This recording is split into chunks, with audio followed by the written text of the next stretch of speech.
What if everything you've been told about motivation is incomplete? What if the real source of unshakable drive isn't willpower, mindset, or inspiration, but a precise system hidden within your brain waiting to be activated? Motivation is not an emotion. It is not a random surge of inspiration that descends when the conditions feel right. It is a biological reality governed by the unseen language of neurochemistry.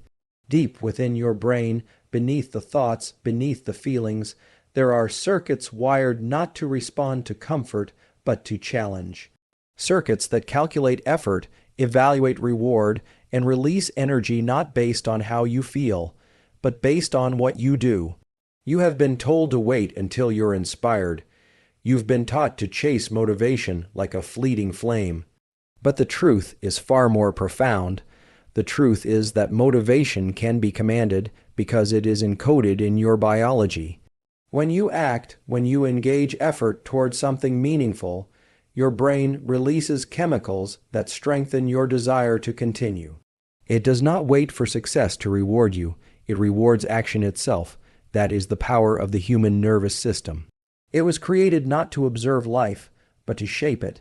And when you understand this, when you realize that you do not need to feel motivated in order to act, you begin to flip the switch.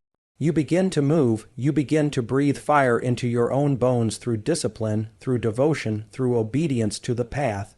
The brain responds to patterns, it responds to structure, it is a vessel built to be led. And when you lead it with consistency, when you offer it repeated acts of commitment and resolve, it begins to align itself with your calling. The chemicals that fuel motivation, dopamine, norepinephrine, acetylcholine, do not come by accident. They come in response to challenge embraced, to struggle faced, to effort applied with full intention. This is divine design. You were never meant to live by feeling alone. You were meant to live by truth. And the truth is this: the more you act, the more your brain rewards you with clarity, energy, and drive. You stop being a slave to emotion. You become a master of action. This is how you build holy momentum. This is how warriors rise, not with hype, but with sacred habits that activate the very circuits of destiny within them. Your brain is not your enemy. It is your tool, but it waits for you to lead. It waits for you to act in faith before it floods you with fire. And the more you honor this structure, the more powerful you become, not just in mind, but in spirit. You begin to feel the rush of motivation not as a rare gift, but as a righteous consequence of your effort. You no longer worship ease, you worship obedience, and in that obedience, your neurochemistry shifts. Your soul awakens, and your path becomes clear not because it's easy, but because you've aligned your biology with your higher purpose. Dopamine is not the molecule of pleasure. It is the molecule of pursuit. It was never designed to reward you for standing still, for basking in success, or for resting in comfort. It was designed to move you forward, to drive you through discomfort, to make you hunger for the next step before you've even caught your breath from the last. This chemical, released deep within the neural pathways of the brain, is the signal of forward progress. It does not rise when you fantasize. It does not increase when you avoid. It floods the system when you act. When you take a step toward challenge, when you engage with resistance instead of retreating from it. The truth that's been hidden from so many is this: dopamine doesn't care about comfort. It reacts to struggle. It responds to rising tension, to voluntary effort, to the sacred pain of growth. Every time you step into what is hard, what is uncertain, what is uncomfortable but necessary, your brain releases this holy fuel, and it begins to reshape you. It changes your relationship with suffering. It reframes the meaning of effort. And it reconfigures your entire reward system, not to crave ease, but to crave transformation. This is why the path of the relentless is narrow. It is lined not with applause, but with adversity. But those who walk it, Those who understand that the brain's true power is not unlocked through indulgence, but through challenge, begin to experience something supernatural. They begin to feel motivation rise not from the outside, but from the core of their being, because now the pursuit itself becomes the pleasure. The process becomes the payoff, the climb becomes the fire. Your biology is wired for this.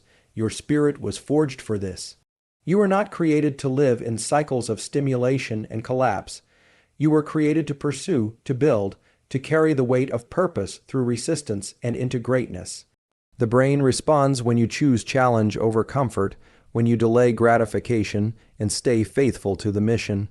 When you sacrifice ease to serve the higher call, that's when dopamine flows.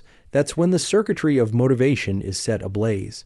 That's when you feel a power rising in your chest that no failure can drown, no fatigue can silence, no darkness can steal. Because you are no longer motivated by fantasy. You are moved by fire, by biology aligned with destiny. The chase becomes sacred. The hunger becomes holy, and you realize, this isn't about feeling good. This is about becoming great. Through chemistry, through conviction, through the divine mechanism that rewards those who rise, your brain does not wait for perfection to reward you. It responds to progress. Even the smallest step forward, taken with intention, activates powerful neural systems designed to generate momentum.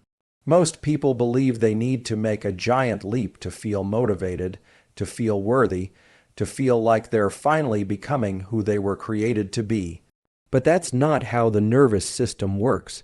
That's not how transformation is written into the biology. Progress, not perfection, is what unlocks the chemicals of drive. Each time you make a move, however small, you begin to carve a path forward in the brain. A path that your mind remembers, a path it strengthens with repetition, a path that begins to outshine fear, doubt, and paralysis. And in that path, dopamine begins to flow not as a reward for achievement, but as a response to alignment. You stepped forward, you resisted the urge to stay the same. You chose the weight over the excuse, the discipline over distraction, the calling over comfort. And your brain said, yes, this is the way, let's keep going. This system is ancient. It was placed within you not to reward the finished product, but to energize the process. Every inch gained in silence, every quiet repetition, every uncelebrated act of discipline is recorded by your biology. And your neurochemistry responds by making the next step feel more natural, more automatic, more powerful. That's how you build consistency, not through perfection, but through progress, not through lightning strikes of inspiration, but through a fire that is fed by daily obedience. The world may overlook your small steps, but your nervous system does not. Your Creator does not. Heaven sees the man or woman who refuses to quit when no one is watching. And the reward is released in the very structure of your being. Your mind becomes clearer, your energy becomes stronger, your motivation becomes more stable. Progress rewires the brain. It reshapes the circuits that once whispered lies of failure, inadequacy, and fear. With every new attempt, those lies are drowned out by truth, truth that is embodied, not just believed. Your identity begins to transform. You stop waiting to feel like the person you were meant to be. You become them, through motion, through sweat, through devotion. The chemicals of change are not reserved for the victorious.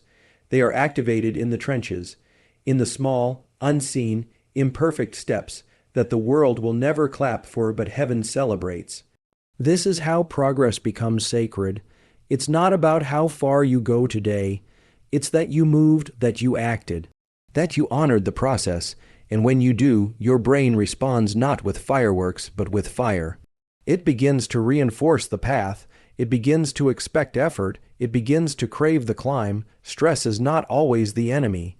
In fact, when applied correctly, it becomes the very tool that awakens the dormant circuits of resilience, focus, and unshakable drive within your nervous system. Most people fear stress because they've only experienced it in chaos, in crisis, in environments they could not control. But when you choose stress, when you step into it with intention, you trigger a completely different response in the brain. You activate the machinery of growth, you invite adaptation, you stretch the limits of what you thought was possible. The body was not designed to avoid pressure, it was designed to rise under it, and the mind follows that same law. Through deliberate discomfort, through voluntary intensity, through placing yourself in situations that challenge your comfort zone, you begin to teach your brain that stress is not danger, it is development. Your nervous system starts to reinterpret that rising heart rate, that tension in your chest, that fire in your lungs, not as something to escape, but as something to embrace. Something holy, something necessary. When you lift something heavier than you thought you could, when you breathe through the cold instead of fleeing from it, when you face the difficult conversation instead of hiding, you are sending a signal to the deepest parts of your biology. I am not here to stay small, and your brain listens. It begins to strengthen. It rewires your threshold for pressure.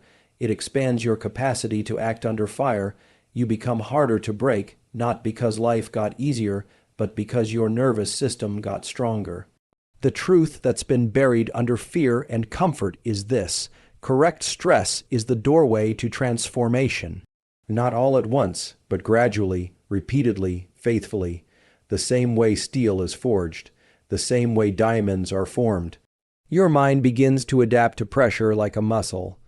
The circuits responsible for motivation, focus, and clarity are trained under tension.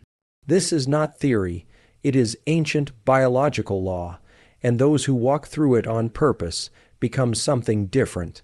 They don't run when things get heavy. They lean in, they breathe slower, they act anyway, because they have made stress their servant, not their master. You are not built to live in numbness. You were not created for a soft life. There is power waiting to be unlocked, but it sits on the other side of discomfort. Not destructive chaos, but chosen challenge, structured struggle, intentional adversity. When you train your nervous system with it, your mind stops searching for the easy way. It starts searching for the right way.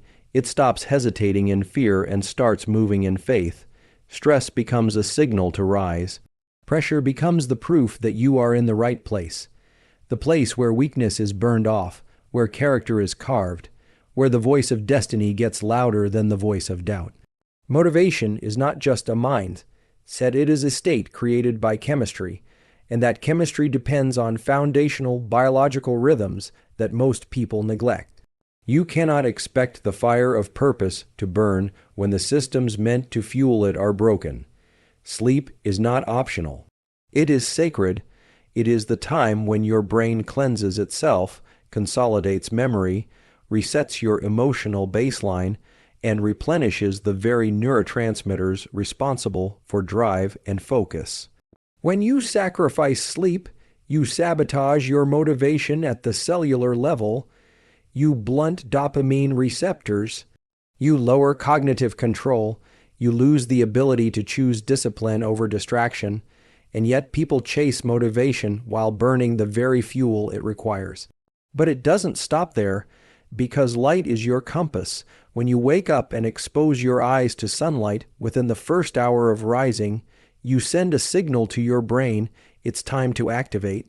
That light, especially from the morning sun, suppresses melatonin, elevates cortisol in its natural rhythm, and resets your circadian clock, which governs your mood, your focus, your hormones, and your energy levels across the entire day.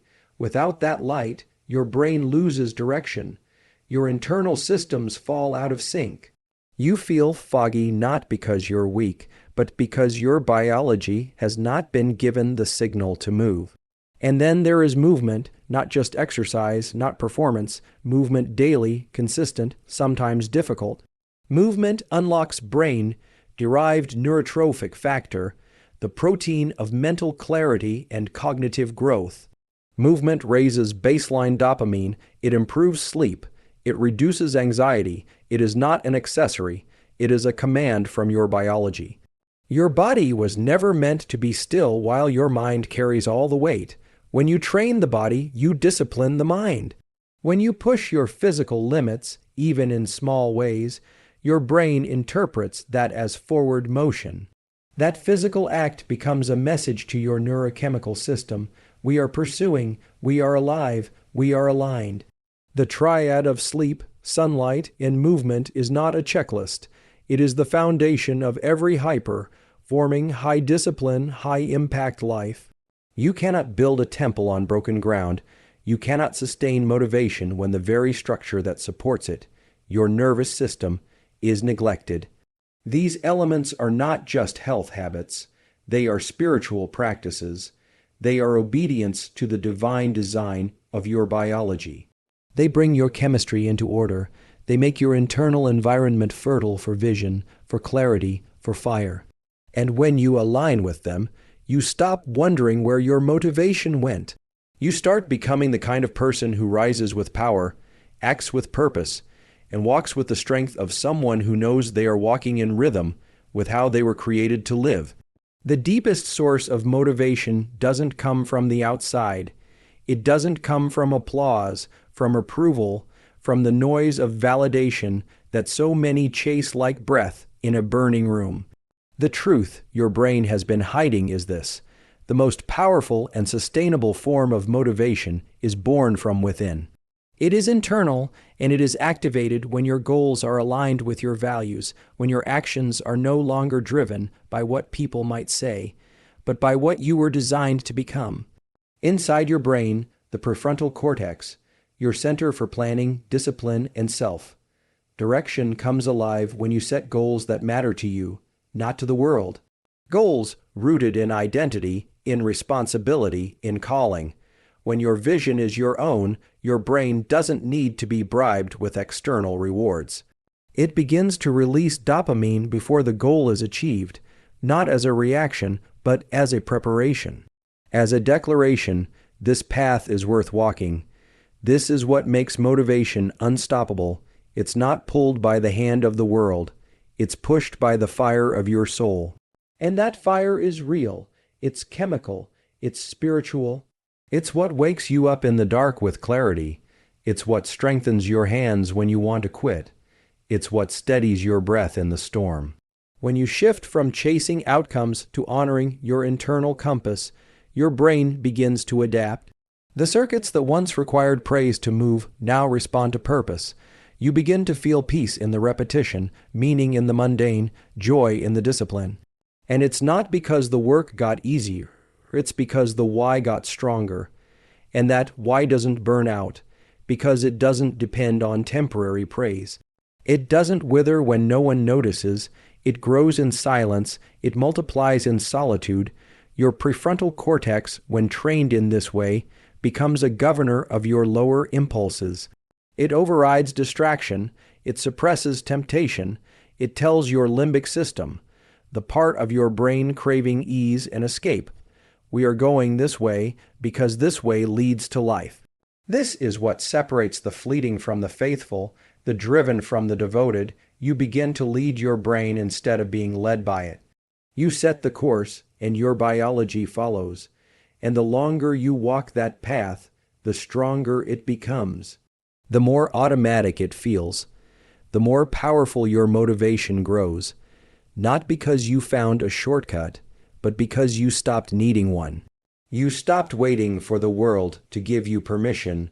You started living like someone whose reward is already within, whose reward is in the obedience, whose reward is in the becoming.